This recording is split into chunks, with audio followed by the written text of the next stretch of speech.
You're listening to Switched On Australia, the podcast that tracks the opportunities and challenges of electrifying everything, everywhere.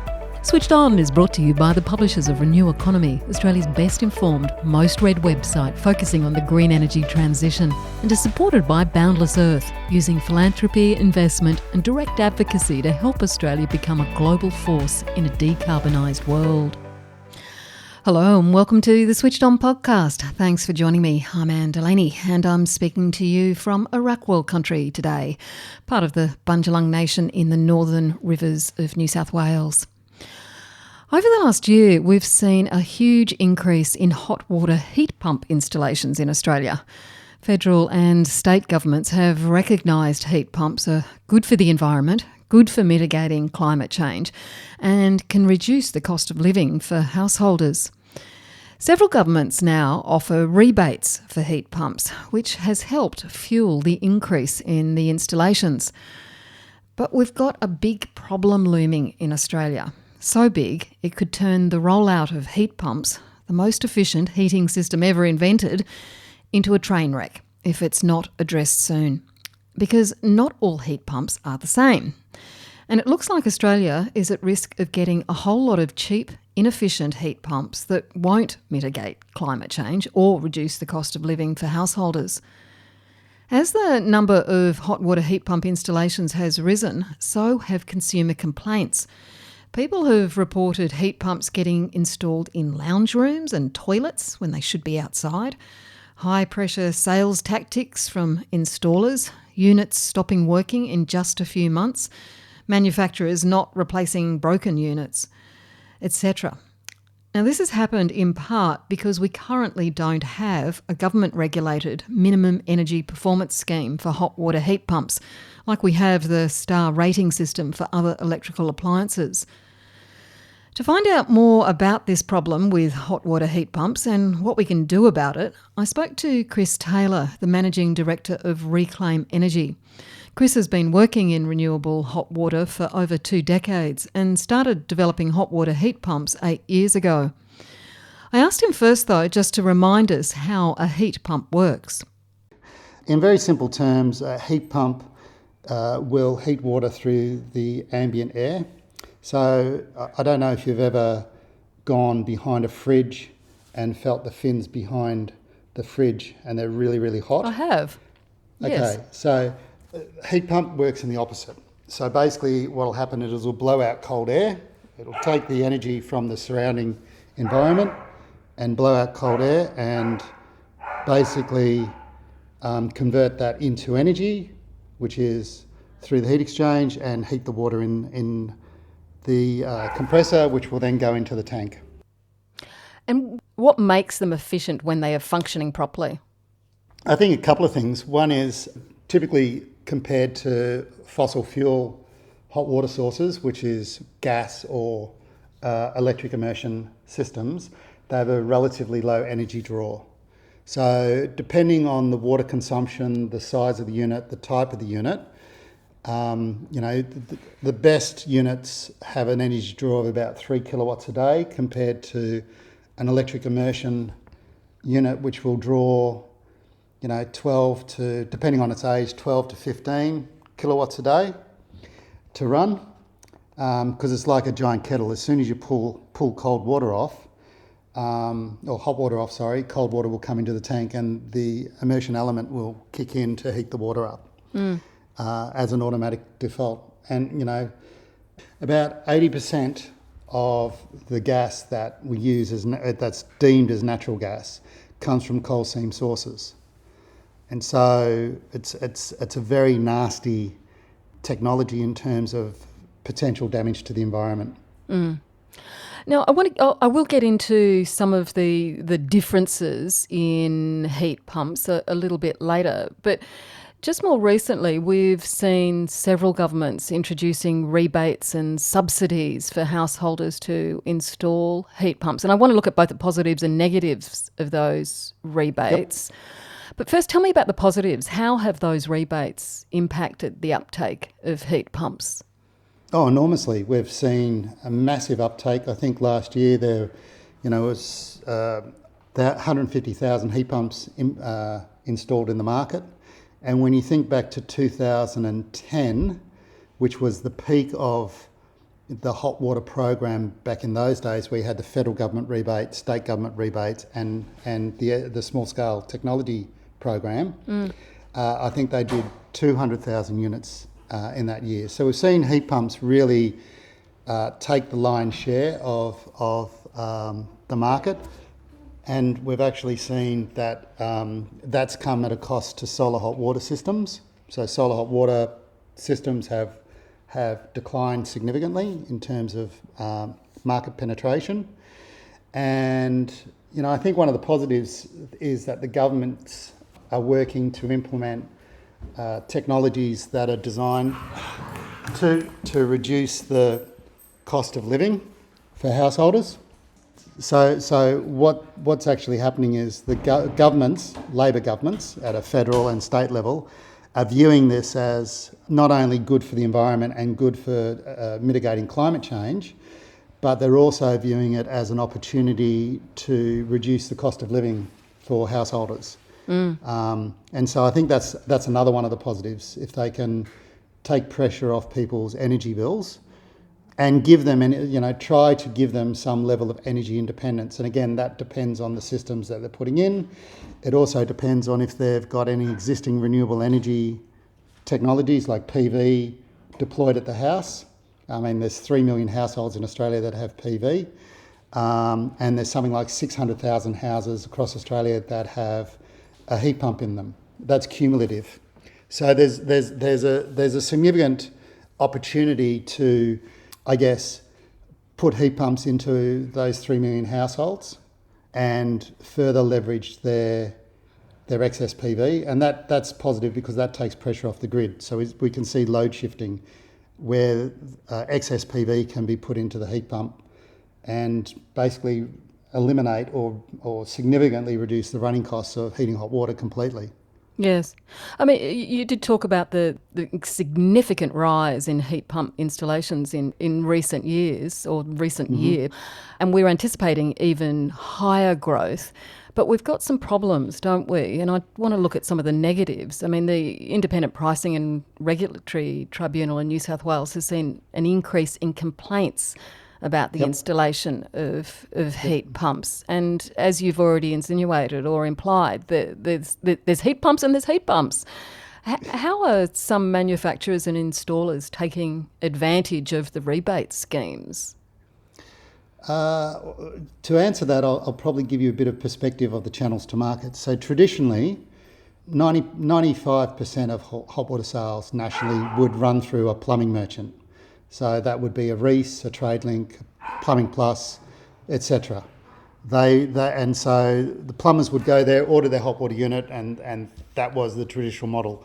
Since the introduction of the rebates, we've seen a massive shift in the channel to market. So we've either seen heat pump sales go through what we call energy shops. So they would go through a local PV business, and there are some very reputable local PV businesses out there. Or conversely, it would go directly to the person importing the product. And I think that's where you start to run into problems, because the person importing the product is eliminating, obviously, layers of margin to the consumer. We've seen what we call rebate chasers, and what they're interested in doing is driving as much volume as quickly as possible while the rebate schemes are in place, and not really taking responsibility for the installation quality. And so, we've heard of stories where plumbers are getting paid $300 to put a heat pump in. We've seen heat pumps put in toilets. We've seen heat pumps put in people's lounge rooms, for goodness sake, where they just don't work at all. They've got to be outside. And, I've heard anecdotal stories from the marketplace where, someone has complained and asked, the system's failed, they've complained, they've asked for the system to be replaced, and the manufacturers just said, well, we'll give you what you paid for it and here's your $33 back. And so they can't reclaim the rebates. Once they've claimed them once, they can't double dip. So we've got this I guess, extreme situation whereby there's a lack of awareness in the marketplace with consumers. That's one. There's a lack of control around some systems and their installation processes that they use, because they're trying to get as much product into the market as quickly as possible, as cheaply as possible. And some of those natural quality control mechanisms which would normally be in place with the plumbing merchants have now disintegrated because the sales aren't going through the plumbing merchants.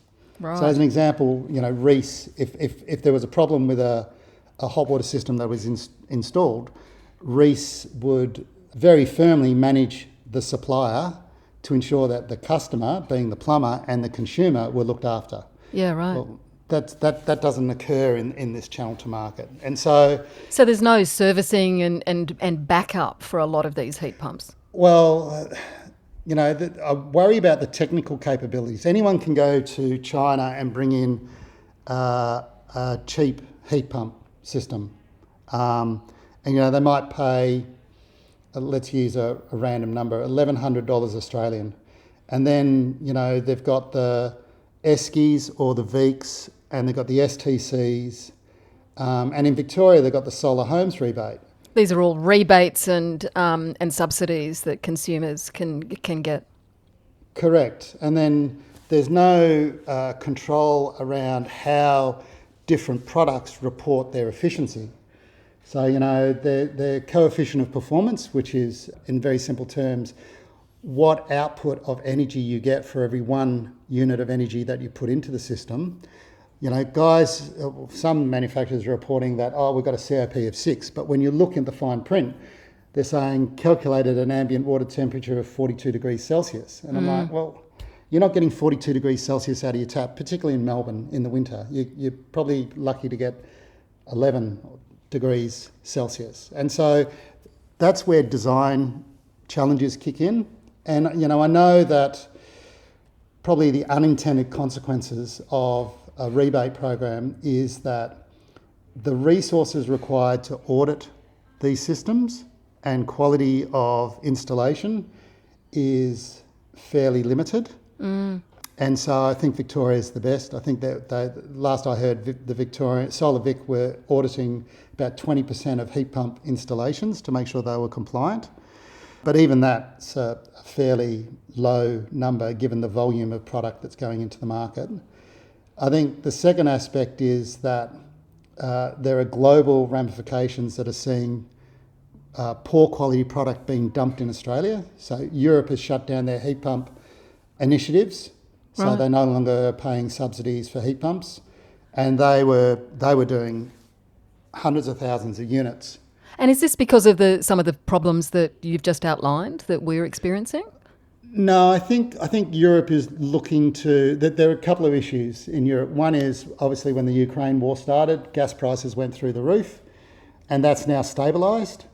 So the pricing has come down to normative levels. So I think this is part of a policy process where they've just said, well, we don't need to provide the subsidy anymore because the energy costs are now manageable. Yeah. So people can buy the product on its own merits. And so we see a lot of cheap product coming into the market, which is unfortunate. And a lot of what I call, or what a lot of the hot water manufacturers refer to as faux heat pumps. So we've got heat pumps that are coming to the market that have an electric element in them because they can't recover quickly enough. It's like a backup system, you mean? Correct. And so what I find is there's probably two problems that I see with the scheme that needs to be managed by the Clean Energy Regulator. One is that I personally don't believe that heat pumps with an electric element, regardless of what size element it is, should attract any rebates. Right. Because the intent of the program is to reduce emissions. And so the heat pump needs to be able to stand on its own 2 feet and perform and keep up with demand and be sized appropriately to meet the requirements of the household. That's the first thing. So just to clarify, so those electric resistive backup systems, clearly they don't function as effectively as the more, I suppose, premium models, do they? No, well, the premium models, the top models in the market don't use an electric element at all. So they just rely on the heat pump to do all the work. Do we know how many of them that are coming into the country have those electric resistive backup systems? I would hazard a guess that there would be about 90% of the heat pumps sold in the market have those. Oh, whoa. Yeah. And so that's a cheap and easy product to bring in, realistically speaking. And I think the other aspect is there's heat pumps that are being used with high global warming potential refrigerants. And this is another unintended consequence. So 134A, which the Victorian government is excluding from the rebate programs from July 1 this year, which is great, has a global warming potential of, I think, 1430 or 1480, one of the two, which means that when the gas gets out, it's a very nasty gas and does enormous environmental damage. Just explain what the refrigerant does, Chris, and why there are good ones and bad ones. So the good ones are probably R290, which is a natural refrigerant, it's LPG, and R744, which is CO2. So CO2 has a global warming potential of 1. So if the gas escapes, it's not going to have any impact on the environment at all. It's a natural refrigerant. The R290, I think there's a bit of debate about this, but it's safe to assume it has a global warming potential of 2. And so they're also quite good units. However, you've got these R134As that are coming into the market, and a lot of them are coming to the market because they're the cheapest product to bring in, naturally, and they have a global warming potential in the 1400s. So at end of life, what is the plan? So the intent of these programs is to support or subsidise people transitioning to low emission products to enable them to contribute to net zero. And when you've got a global warming potential gas of 1400 odd, and there's no provisions for end of life, there's no conditions on end of life on recycling the product, and really that's an incredibly expensive process that you'd have to build into your upfront costs, then at the end of life those gases will end up at the tip, and basically they'll be let loose into the environment. So it means the intent of the entire program falls apart, because you would be actually releasing higher emissions than if you just had an electric immersion element system. So that's a flaw in the process. There are so many flaws in the process, though, aren't there? Because, it's not only the environmental consequences, but consumers are going to lose faith in heat pumps if they're not installing ones that work, are efficient, are environmentally sound. There's probably two problems that I see. Consumers don't appreciate the fact that a system costs them nothing. All they care about is the system stopped working. And therefore, as a general rule, heat pumps are crap. Heat pumps don't work. And that's really not true. They just made a bad choice and selected a bad product. So that's the first thing. I think the second thing is, the point you just made is a salient point, and it's something that sits very close to the heart of the primary hot water manufacturers in the country. So Rheem, Renai, Dux, Stiebel, ourselves, we're all really concerned about, I guess, two aspects. One is safety, and the extent to which consumers can be confident that what's been installed has been installed properly and is safe, and won't do any damage to their house or to them. And the second aspect is around the gases that are being used. So I know that the Department of Environment is looking to ban or eliminate R134A from being sold in the market, but the Clean Energy Regulator is subsidising it to come into the market.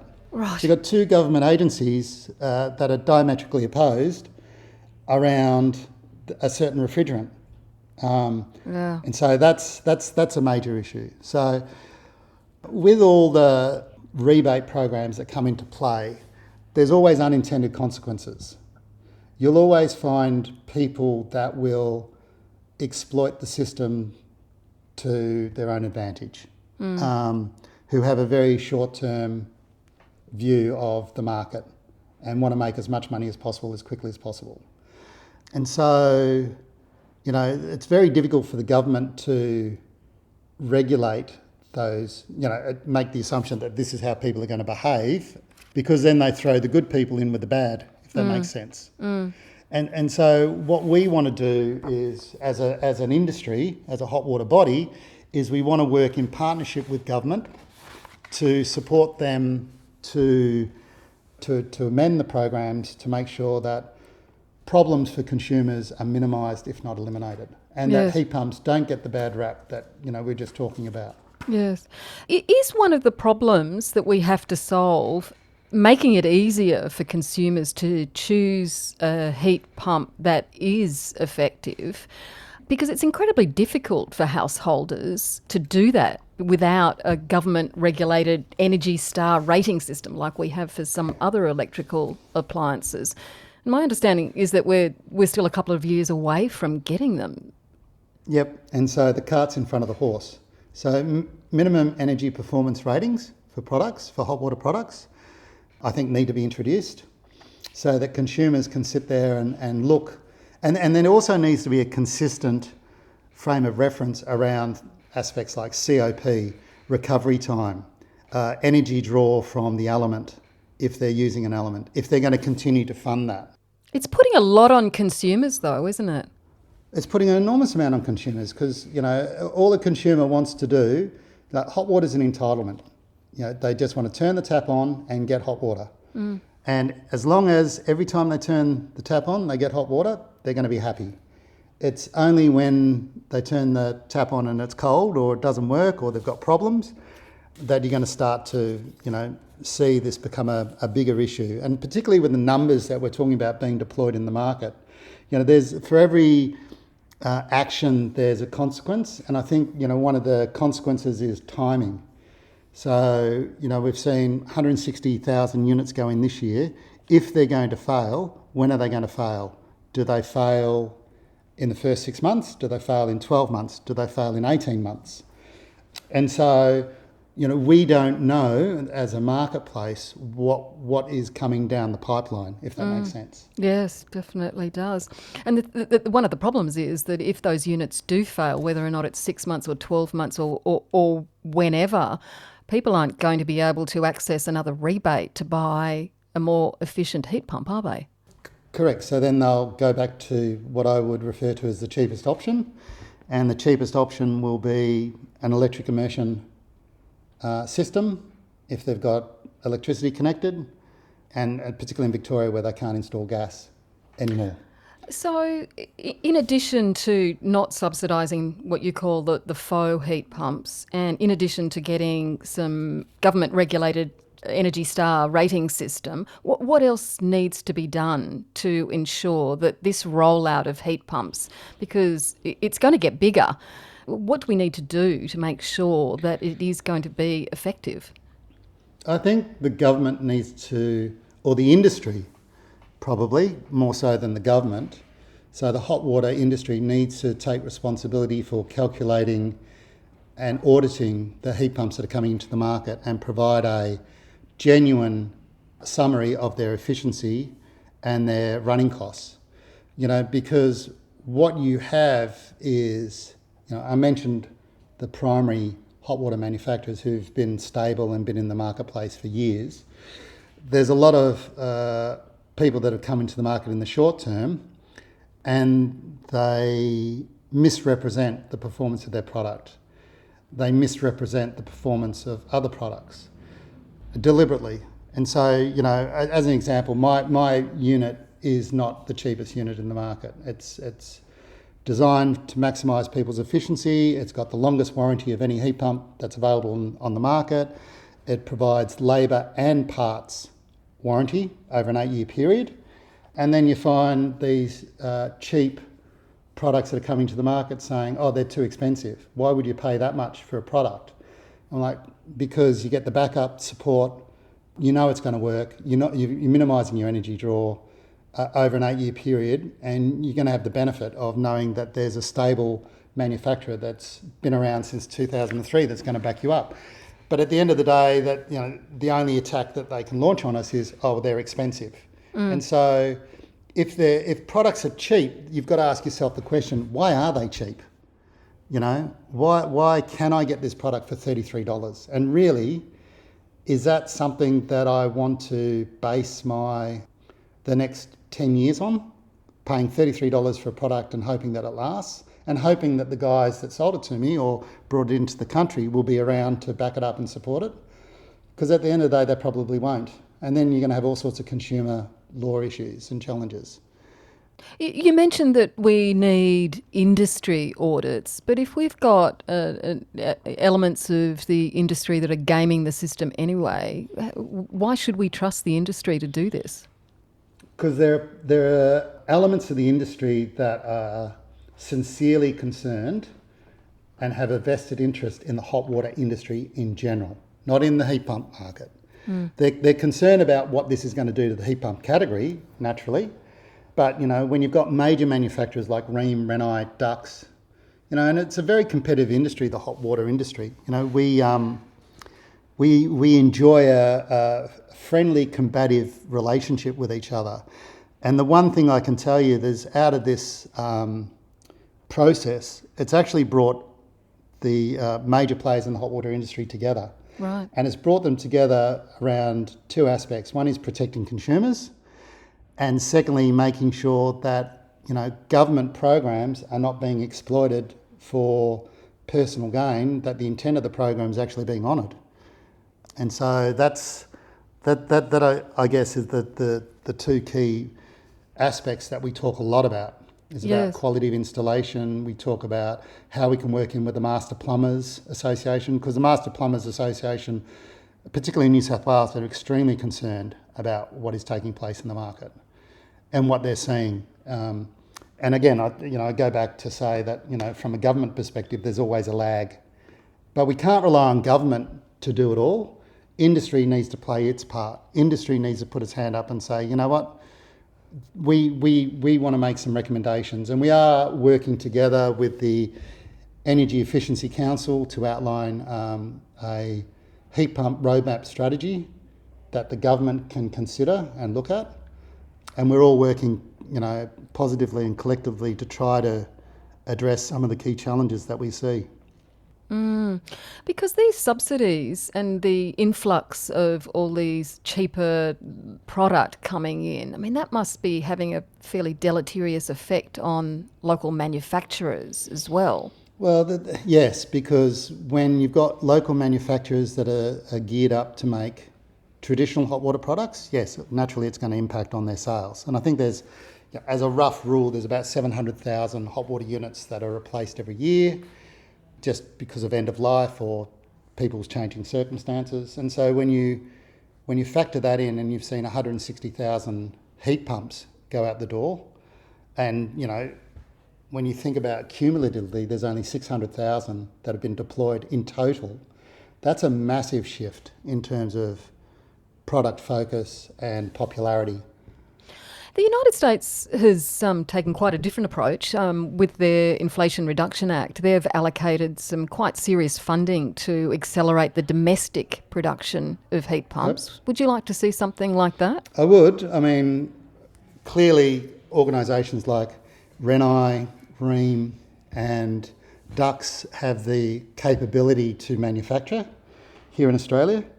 They also have technical expertise. It's just, again, you mentioned this issue of minimum energy performance, and we're a couple of years away. It's a significant investment that you're asking these organisations to make in their, retooling their plant and redesigning their facilities to be able to make these products. And you're asking them to do it off the back of government policy, which changes. And so there's that inherent risk or lack of certainty around, okay, well, if we do this, will the government's position change? Particularly if we spend 20 or 30, $40 million tooling up to build a heat pump line, and then all of a sudden they pull the rebates.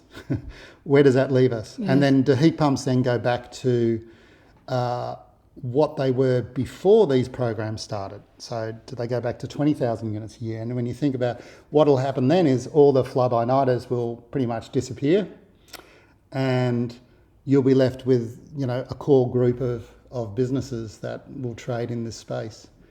But, it'll be a very tight market.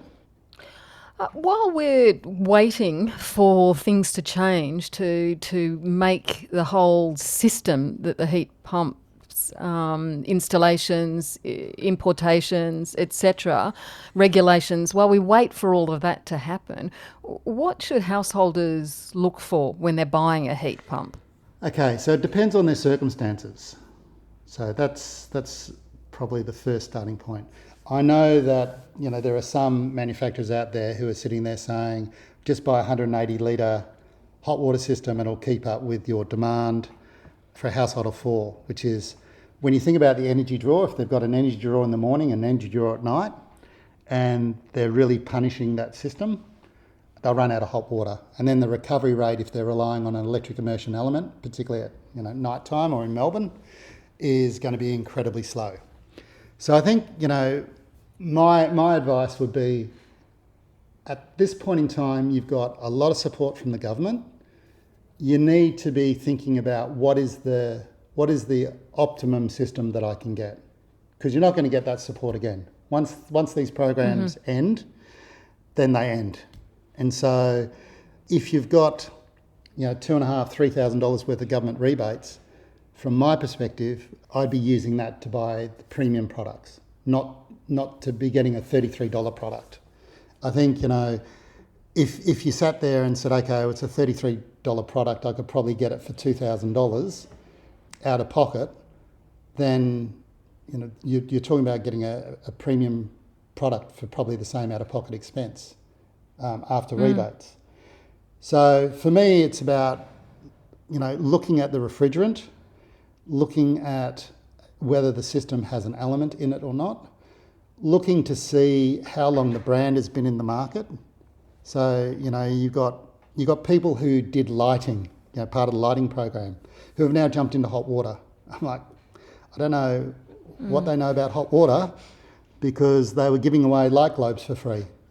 But now they're doing hot water. So that's a miraculous shift in terms of business model and expertise that they must have developed. And so, questions start to get raised around, well, how did they select the product? What were some of the considerations?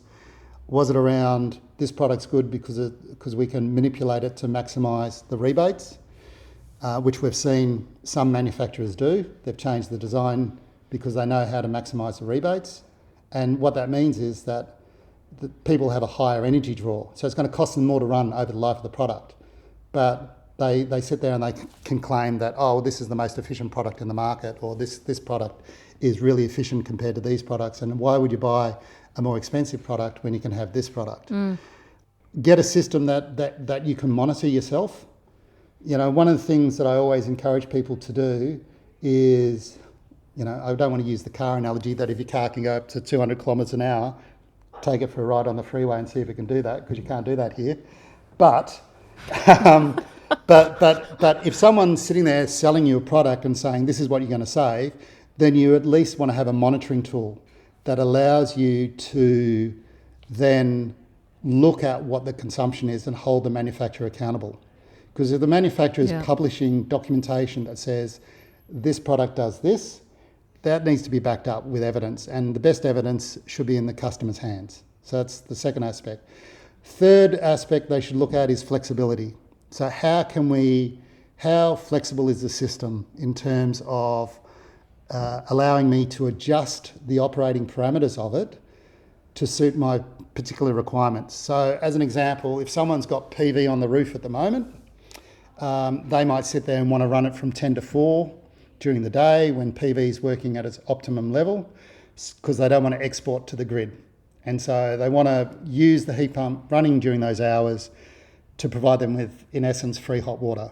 If they then choose to get a battery or are planning on getting a battery, once the pricing sort of is more realistic, which I'm led to believe we'll start to see in the market at the end of this year and on, then you want a system whereby you can program it to run at night and draw off the battery, provided it doesn't kill the battery. So it's got a low energy draw, and you can measure that and monitor that. So, there's probably two aspects to this conversation. One is, ask yourself the question, is this a hot water system that's been designed to maximise the rebates? In other words, to put the maximum amount of money into the back pocket of the people supplying it and minimise my cost? Or is this going to be a product that allows me to take control and manage my energy usage as an energy efficient product in concert with existing renewable technologies or planned renewable technologies? And I think they need to start, we get very good feedback on Google and product review regarding our product, but I know that there are other lower quality products that have phenomenal reviews. Yes. And I question... Because the system can be gamed. I question, the integrity of those. And, I think we're seeing a lot of units getting pulled out that have been installed for a year and a half. And to me, that's terrible, because, again, that's missing the intent of the programs, because you're creating landfill, you're then creating the need for another hot water system, the person's then excluded from the programs, and none of that's explained to people up front, because why would a salesperson tell you all the risks associated with going with them on day one? They wouldn't.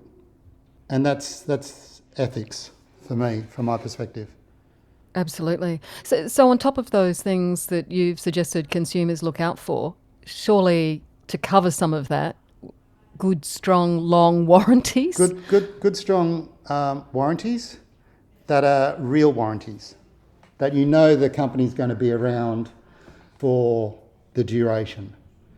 And so if Rheem, Renai, Dux, Stiebel, those sorts of businesses were offering you a long warranty, I'd be very, very confident that they're going to be around, and to back up their warranty.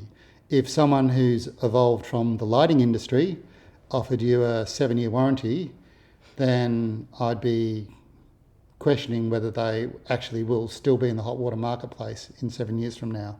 Particularly, when the STCs disappear, the VEEC program goes, the Solar Homes program goes, the ESCI program goes, and they have to stand on their own 2 feet and charge people for the product. And that's going to be a challenge. So just finally, Chris, how hopeful or confident are you that we're going to fix these problems and get it right so we do have an effective rollout of heat pumps in Australia? Look, I think government's listening. They're starting to listen. The government agencies are starting to listen, definitely. I think the industry, the credible industry is working together, I would say that, to address the challenges in the market and to raise concerns. And so they're not, that bodes well, that the industry as a collective is not afraid to single out and point out things that are either dangerous or not being managed in the spirit of the program. So that's a great thing. I think, if the CER adopted a couple of simple principles, which would be to eliminate... The regulator. Clean Energy Regulator. So if they adopted one simple principle, they'd clean up the industry overnight, which is to eliminate... And, I sell a product with electric immersion heat pump. It's not my core product, but it's a product that I offer in the market. And so it would affect me along with everyone else, but they should eliminate any system that relies on a electric immersion element in any way, shape or form for recovery or for Legionella, and they should just exclude it from the program. And what happens then, if they do that at a federal level with the Clean Energy Regulator, that then flows on to the states, so that then knocks all those systems out of the New South Wales and Victorian program, and then it'll allow the industry to catch a breath, the government to catch a breath, and for heat pump sales to continue, but for standards to be implemented in a consultative manner to protect consumers in the long term. Sounds like that's some great advice to everybody there, Chris. Chris Taylor, thank you so much for joining the Switched On podcast today. Lovely to talk to you, Anne, and have a wonderful day. And Chris Taylor is the Managing Director of Reclaim Energy.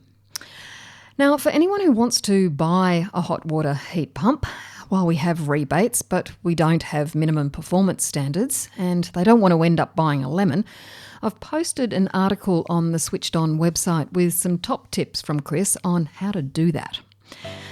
Next time on Switch On, we'll be looking at the role of community energy in the renewable energy transition. I'm Anne Delaney. See you then.